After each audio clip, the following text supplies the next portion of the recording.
সম্মানিত প্রিয় বন্ধুগণ, ফেব্রুয়ারিতে নির্বাচন হবে কি হবে না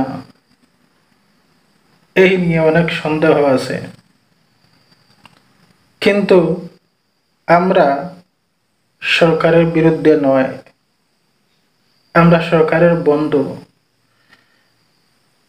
সরকারে যেই মাসে নির্বাচন ধার্য করেছে অবশ্যই সেই মাসে হবে, তবে জনগণ হিসাবে আমাদের দাবি এটাই, সংস্কার আগে হতে হবে, আগে বিচার হতে হবে নির্বাচনের আগে।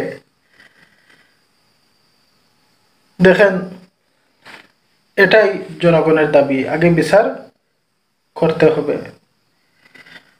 এবং নির্বাচন নিয়ে উপদেষ্টারা এক কথা বলতে আছেন, পররাষ্ট্র উপদেষ্টা বলছেন যে ফেব্রুয়ারিতে নির্বাচন হবে, কেউ ঠেকাতে পারবে না।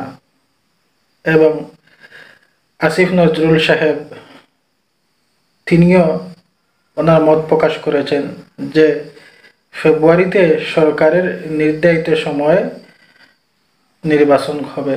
আমরাও চাই সরকারের নির্ধারিত সময় নির্বাচন হোক, আমরা সরকারের বিরুদ্ধে কেউ নয়।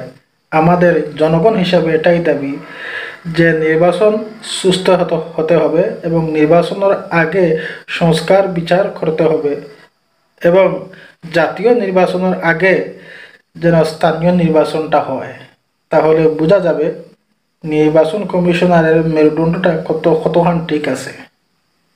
উনি কতটুকু ঠিক আছেন তা আন্দাজ করতে পারবে দেশের জনগণ, কিন্তু হুট করে জাতীয় নির্বাচন দেওয়া ঠিক হচ্ছে না। জাতীয় নির্বাচনের আগে স্থানীয় নির্বাচন হলে খুবই ভালো হয়। যাই হোক, সবাই সুস্থ থাকেন, ভালো থাকেন। আসসালামু আলাইকুম।